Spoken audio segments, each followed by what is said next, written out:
Let's continue our review. A tank with an initial water level of 15 inches is being filled with water at a rate of 1.5 inches per minute. The water level of the tank can be represented by the function y equals 1.5x plus 15. Number 16, what does the variable x represent in this situation? Okay, so they're asking us about this equation, y equals 1.5x plus 15, and they're specifically wanting to know what does our input variable x represent in this situation. Well, notice what's attached to x.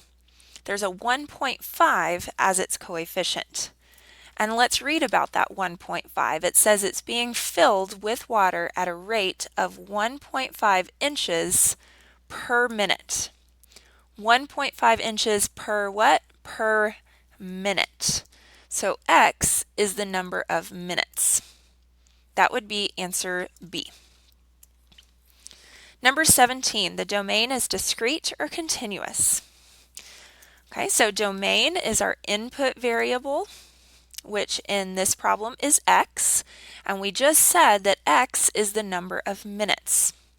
The number of minutes is continuous because you can have a part of a minute or decimals of minutes. Number 18, what is the water level at 20 minutes? So you can plug in 20 in for x and just use the home screen on your calculator, or we can take this function and type it into y equals. And we just said that x is the number of minutes. So if I can go to my x column and find 20 minutes, then I should know the water level. And I can see the water level is 45 inches.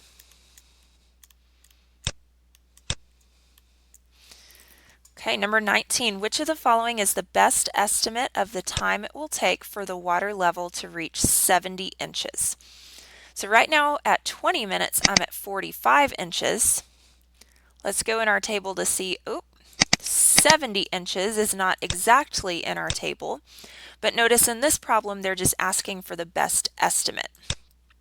So somewhere between 36 and 37 minutes, it will have a water level of 70 inches. Somewhere between 36 and 37 minutes. So which of these answers is the best estimate? That would be answer A. Number 20, if the tank reaches capacity at 102 inches, what is the maximum value of the domain for this situation?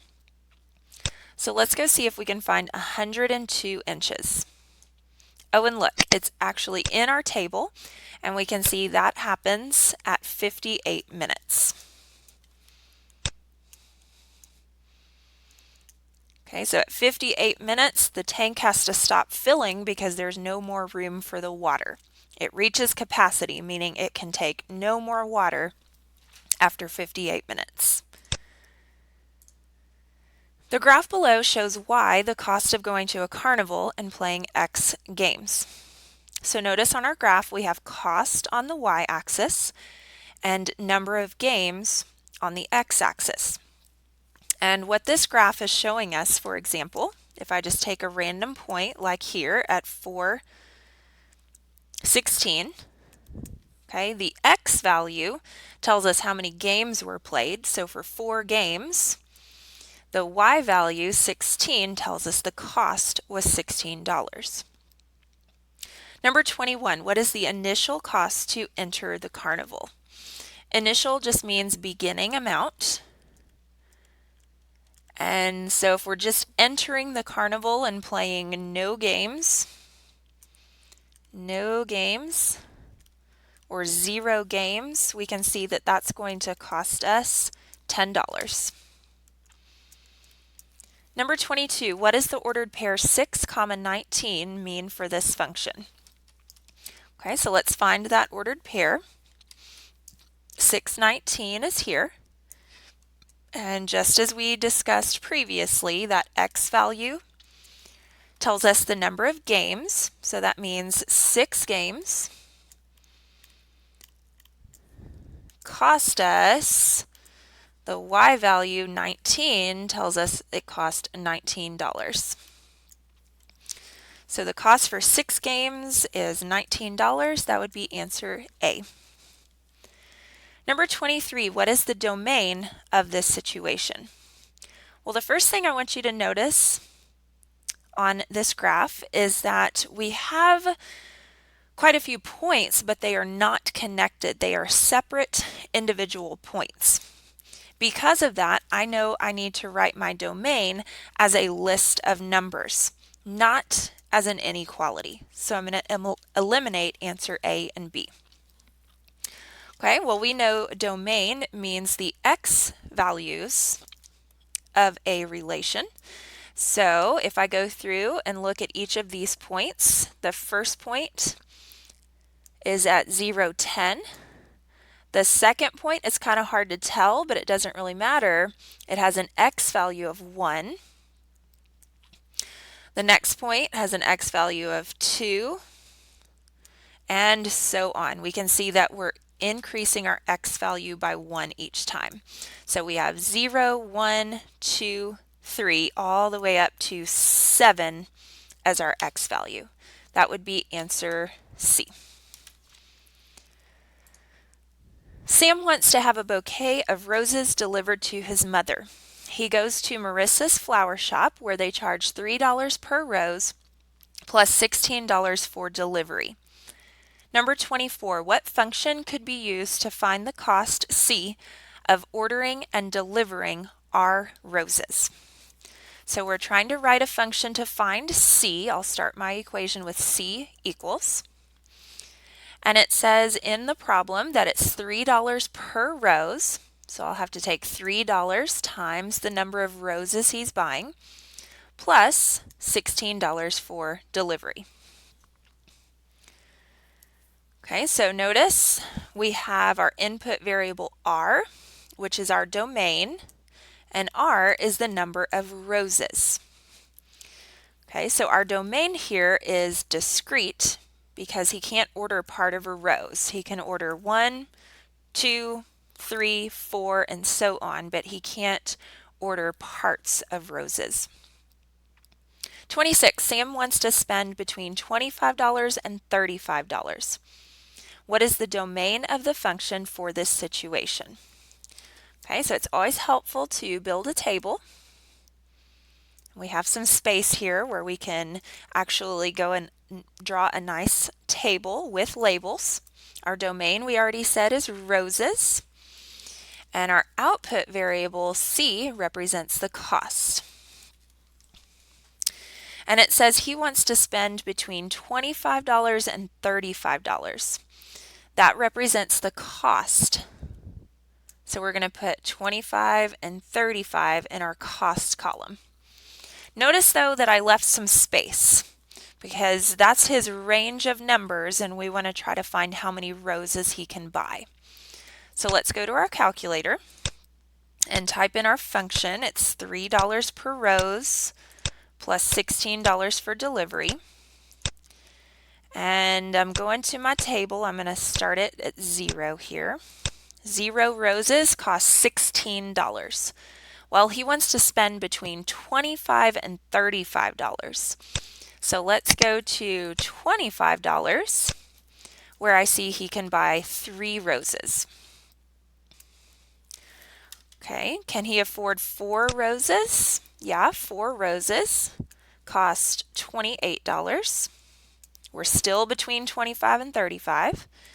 Okay, 5 roses cost $31. And 6 roses, I'm going to have to fix my table here. 6 roses is not 35, it's actually 34, but that's still less than 35. Okay, notice if I go 1 more rose, 7 roses would cost $37, but he only wants to go up to 35. Okay, so what's the domain of the function for this situation, it would be all of these values, 3, 4, 5, and 6, but we can't have decimals. They have to be integers. So that would be answer B. Next question, what is the range of the function for this situation?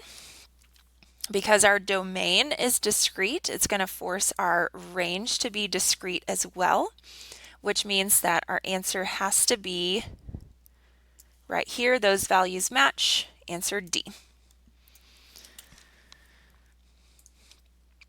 27. Which mapping best represents the function y equals x squared minus 3 when the replacement set for x is -2, -1, and +2?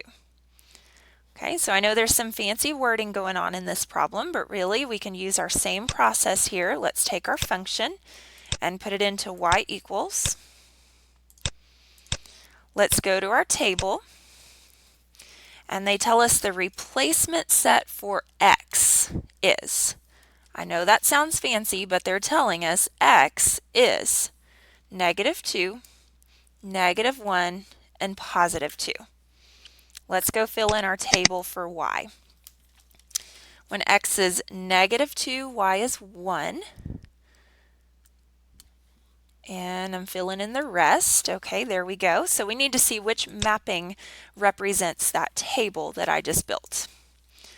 Okay, so -2 has to go with +1.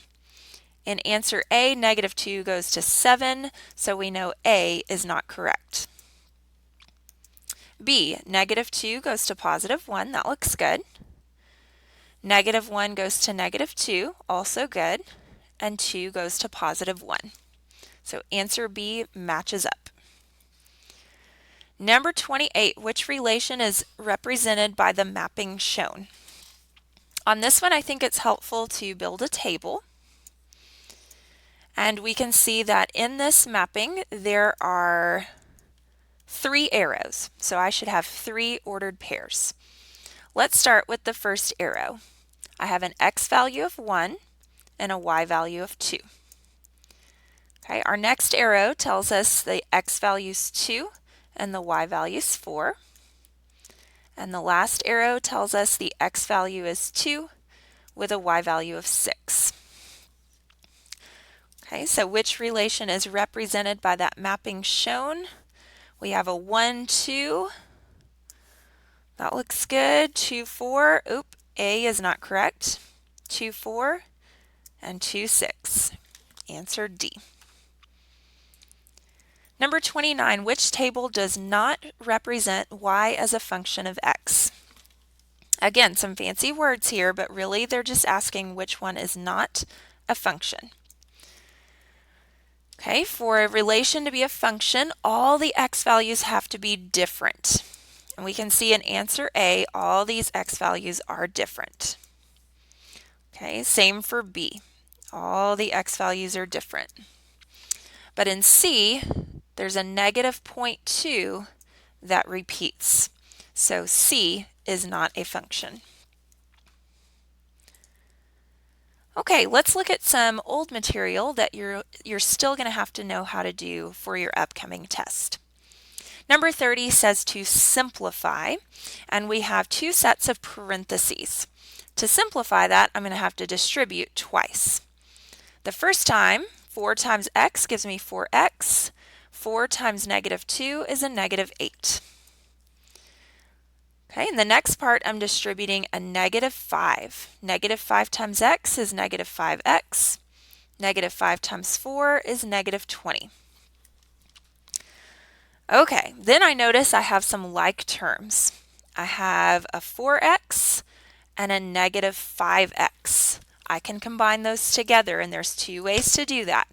I can either type 4 minus 5, which is usually the way I do it, or we can take 4 plus a -5. Either way, we get -1x. Next, I have a -8 and a -20. So the way I would type that is a -8 minus 20, but you could also do -8 plus a negative 20. Either way, you get a negative 28. So notice here that we're not actually solving an equation, we're just simplifying. So this is actually our final answer. One thing to note is that we don't need the 1 that's in front of the x, so another way of writing this answer would be negative x minus 28. Number 31, we have to solve an equation. That means we're looking for a value of x that makes this equation true. So I'm going to draw my line, and notice I don't have parentheses, and on the left side I don't have like terms. On the right side I don't have like terms, but I do have a variable on both sides. So I'm going to do the opposite of the one with the smaller coefficient. That means I'm going to subtract 5x on both sides. Okay, so on the left, the x's cancel, leaving a positive 2. On the right, 8x minus 5x is 3x. Don't forget to drop down the minus 10. Okay, so now my variable is only on one side, and I'm going to get it by itself by adding 10 to both sides to give me a positive 12. And then last step, I'm going to divide by 3. 12 divided by 3 gives me a positive 4. So x equals 4. 32, the length of a rectangle is 7a to the 4th b cubed, and the width of the rectangle is 2a to the 5th b squared. Find the area of the rectangle using the formula area equals length times width. Okay, so notice we're asked to find the area, and this formula tells us to find that area, we just multiply the length times the width. So we're multiplying 7a to the 4th b cubed times 2a to the 5th b squared. Okay, let's start by multiplying our coefficients together. 7 times 2 gives me 14. That's just normal multiplication.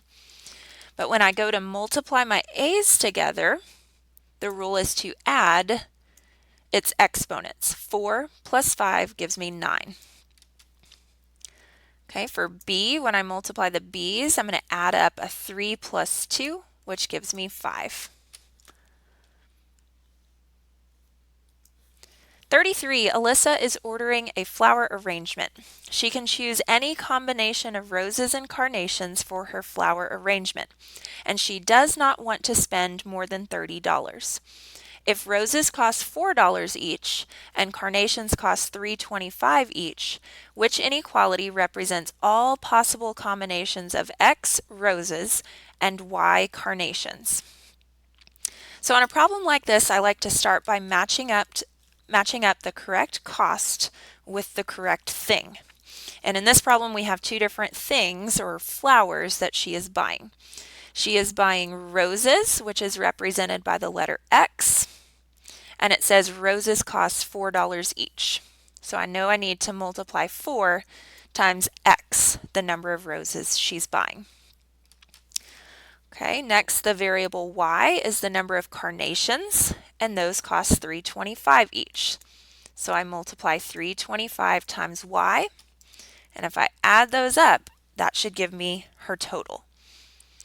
Okay, so I'm going to start by eliminating answers C and D because they don't have the correct value with the correct variable.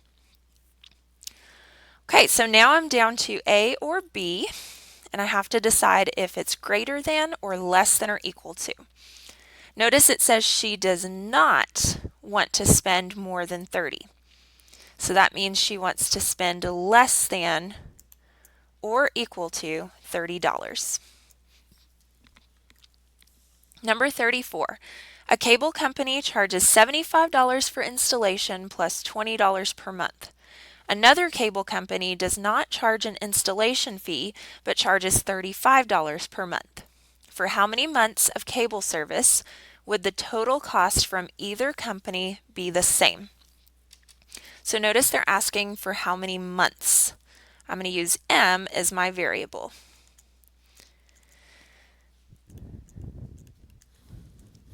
Okay, and we know that one company charges $75 for installation plus $20 per month. And the other company doesn't have an installation fee, but charges more per month, $35. And I want to know for how many months would the cost be the same, so equal to. Okay, notice I have a variable on both sides, so I'm going to do the opposite of the one with the smaller coefficient. I'm going to subtract 20m. That leaves me with 75 equals 15m. The last step is to divide by 15. 75 divided by 15 is 5. So what does that mean? If m equals 5, that means it would take 5 months of cable service for the two companies' cost to be the same. Okay, thank you for watching this review video. Finish up your review, ask your teacher questions, and good luck on your test.